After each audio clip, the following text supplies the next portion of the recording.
चलिए मेरे मित्रों, अब हम लोग हाउस प्रॉपर्टी वाले चैप्टर में वीडियो नंबर 3 देख रहे हैं। अभी रूल्स ही चल रहे हैं।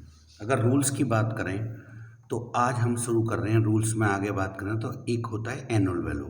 भाई ग्रॉस एनुअल वैल्यू में से, जो मैंने सबसे पहले दिन आपको बताया था चार्ट, ग्रॉस एनुअल वैल्यू में से म्युनिसिपल टैक्स घटा दें तो आपका एनुअल वैल्यू आ जाता है। तो लिखेंगे हम लोग एनुअल वैल्यू कैसे आता है समझना है। तो एनुअल वैल्यू को हम लोग हिंदी में वार्षिक मूल्य कहते हैं। क्या रखा है? Municipal tax less from gross annual value will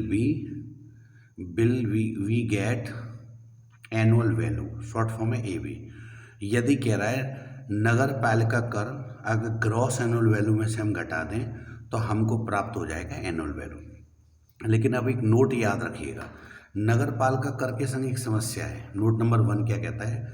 when municipal tax outstanding, यदि अभी दिया नहीं है, चुकाया नहीं है सरकार को टैक्स, तो यदि म्युनिसिपल टैक्स आउटस्टैंडिंग है मीन्स नॉट पेड, अभी दिया नहीं है till now, then municipal tax not reduce from gross annual value.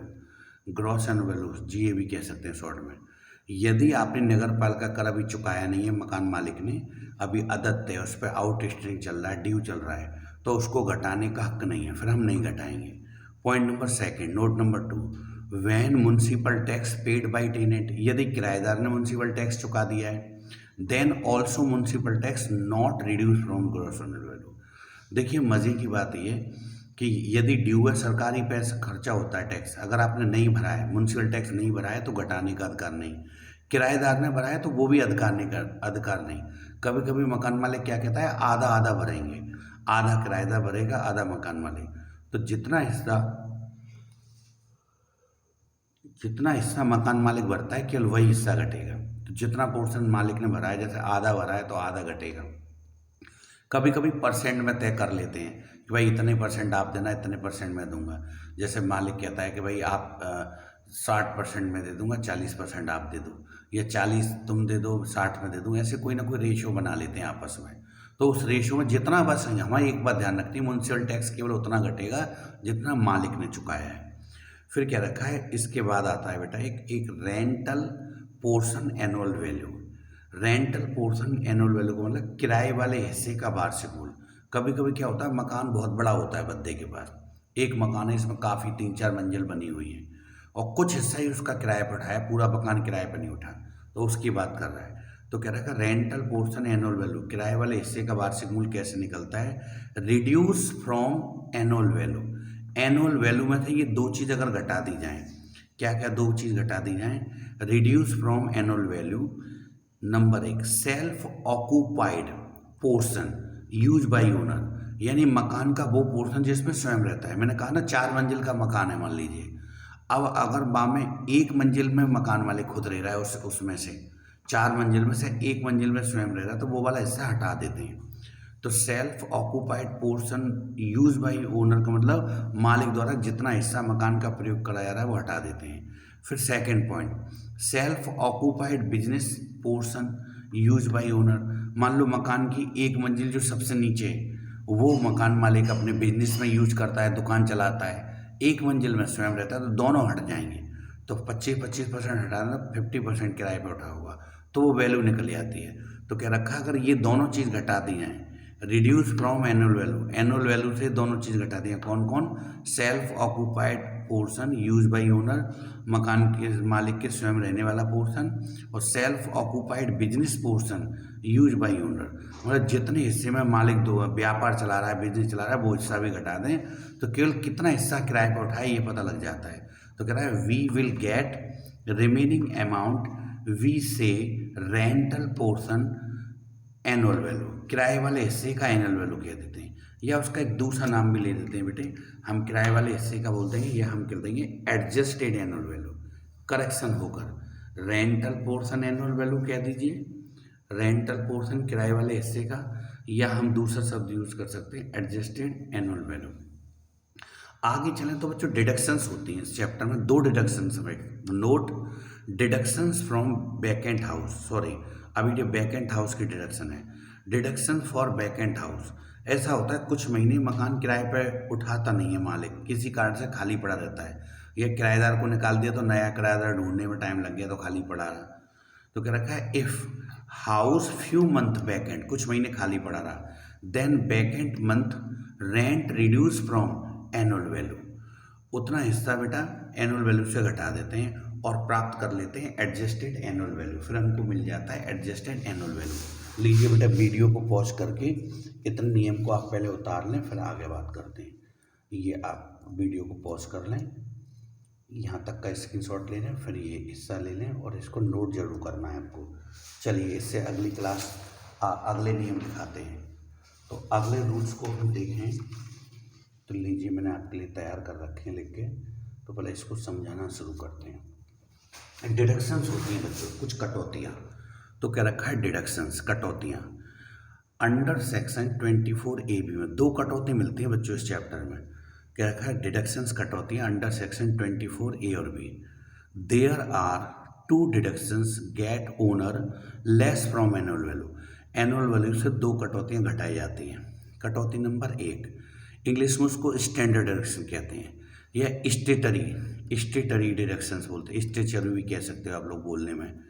तो स्टैंडर्ड डिडक्शंस, स्टेटरी डिडक्शंस या स्टेचरी डिडक्शंस, हिंदी में इसको बोलते हैं मानक कटौती, प्रमाप कटौती, इसका एक नाम और भी हो सकता है प्रमाप कटौती।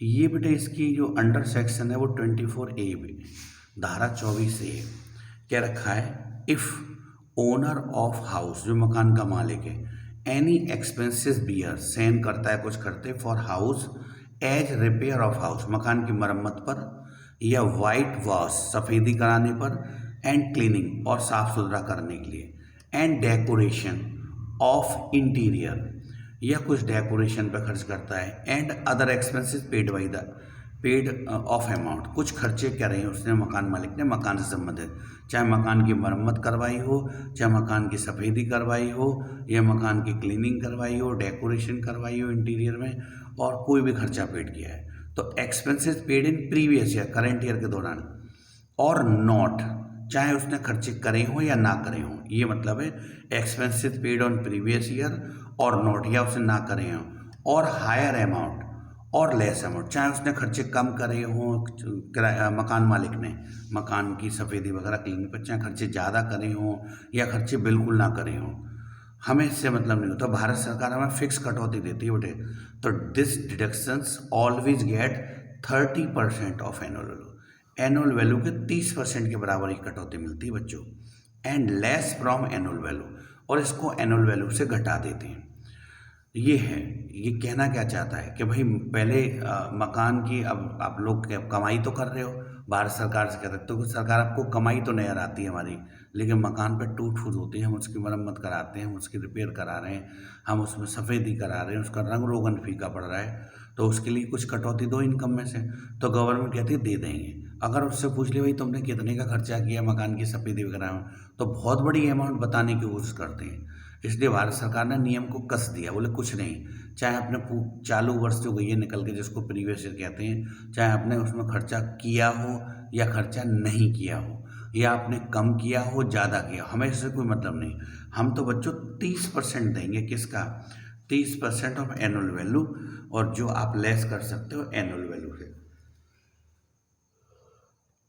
इस डिडक्शन को घटा लेते हैं। फिर उसके बाद एक डिडक्शंस और आई बेटे, ये इंपॉर्टेंट डिडक्शन है, काफ़ी बड़ी डिडक्शन है, इंटरेस्ट ऑन लोन, ऋण पर ब्याज, अंडर सेक्शन 24B में आती है बच्चों। इतनी बड़ी डिडक्शन है कि जैसे मान लीजिए आप लोग मकान पर एक तरफ तो कमाई हो रही है, और ये मकान आपने कर्ज लेके बनवाया है, बैंक वगैरह से कर्ज लिया है या किसी पर्सन से कर्ज लिया है, तो उसकी ब्याज बेटे हर साल आप पेड करते हो। तो एक तरफ तो सरकार को कमाई दिख रही है, दूसरी तरफ ये खर्चा भी तो हुआ। तो गवर्नमेंट कहती है कि चल भाई कोई बात नहीं, अगर तुमने कोई खर्चा किया है मकान पे तो उतनी कटौती ले ले। फिर वो सरकार से एक बात कहता है कि सरकार अभी चालू वर्ष में मैं कमाई कर रहा हूँ, चालू वर्ष में तो आप कटौती दे दोगे, लेकिन 3-4 साल मेरा मकान बनता ही रहा, कंस्ट्रक्शन पीरियड रहा, उस वक्त भी मैं ब्याज देता था, तब तो मेरे पास इसलिए नहीं आया इनकम टैक्स वालों, क्योंकि मैं इनकम नहीं करता था। अब मैंने इनकम करना शुरू कर दिया तो आप मुझसे टैक्स भी मांग रहे हो, तो तब की 3-4 साल की ब्याज कौन देगा। तो गवर्नमेंट कहती है कि चल तो 3-4 साल की ब्याज की भी डिडक्शंस ले लियो, कटौती ले लियो, पर शर्त एक है ये चालू वर्ष चल रही है जिसको हम प्रीवियस ईयर कहते हैं बच्चों, उसकी कटौती तो मिलेगी पूरी, जितने भी रुपए क्यों ना हो, चाहे बड़ी रकम हो कितनी भी। लेकिन जो कंस्ट्रक्शन पीरियड होता है, 3-4 साल मकान बनता रहा होगा, उस कंस्ट्रक्शन पीरियड की टोटल इंटरेस्ट की कटौती एक बार में नहीं देती, देती तो है कितनी भी बड़ी रकम क्यों ना आ जाए निर्माण की अवधि। अगर मान लीजिए 4 साल आपका मकान बनता रहा, तो चारों साल में आपने कितनी ब्याज पेड करी होगी उसका टोटल कर लेंगे, और उस टोटल का 1/5 कर लेते हैं, 5 किस्त बना लेते हैं, 1/5, 1/5, 1/5, यानी 1/5 इस साल मिलेगा, 1/5 अगले साल मिलेगा, 1/5 अगले साल, तो 5 टुकड़ों में उसको कटौती मिलती है। तो लीजिए बच्चों, ये हमारा आज जो अभी यहीं तक छोड़ रहे हैं क्योंकि काफ़ी बड़ी हो जाएगा, इसके लिए स्पेशल रूल्स लिखेंगे अगली क्लास में। इंटरेस्ट ऑन लोन, ऋण पर ब्याज, काफ़ी बड़ा हो जाएगा ये, तो इसके लिए नेक्स्ट वीडियो बनाएंगे। बच्चों, मेरे चैनल को आप लाइक करें, सब्सक्राइब करें, शेयर करें, और मेरे को कमेंट करके बताएं कि मैं किस टॉपिक पे वीडियो बनाऊं। ये तो मैंने कहा, ये तो आईएएस के लिए तो मेन बना ही रहे हैं हम लोग, आईएएस एग्ज़ाम में बच्चों इनकम टैक्स टॉपिक जो उसके लिए हम कर ही रहे हैं ये, लेकिन ये सीए में भी आता है, सीडब्ल्यू में आता है, बीकॉम, एमकॉम, बीबीए, एमबीए, बहुत सारी यूनिवर्सिटी के एग्ज़ाम में आता है। तो सभी को प्रॉफिटेबल है, सभी देखें और फ़ायदा उठाएं। और मैंने कहा था कि एक कोई किताब पकड़ लें, उससे हम क्वेश्चन लगाएंगे तो पूरे देश में सबसे टॉप किताब आती है बच्चों। किताब वैसे तो सभी अच्छी होती है, 19-20 का फर्क है, विनोद कुमार सिंघानिया की। तो सिंघानिया वाली आप एक बुक ले लें, और उस बुक के एक एक क्वेश्चन, एक एक एग्जाम्पल मैं आपको सॉल्व कराऊंगा अच्छे से, मज़ा आ जाएगा। देखिए, नियम लिखते समय तो थोड़ी बोरियत होती है, अब इन कॉन्सेप्ट को, नियम को नहीं समझोगे तो कैसे काम चलेगा। हाँ, जब हम क्वेश्चन करेंगे ऐसा मज़ा आएगा, अच्छे से बताऊँगा बेहतरीन, कि आप भी कहें क्या टैक्स पढ़ी। पर प्लीज़ मेरे चैनल को बच्चों सब्सक्राइब कर लें, ठीक है। मिलते हैं नेक्स्ट वीडियो में।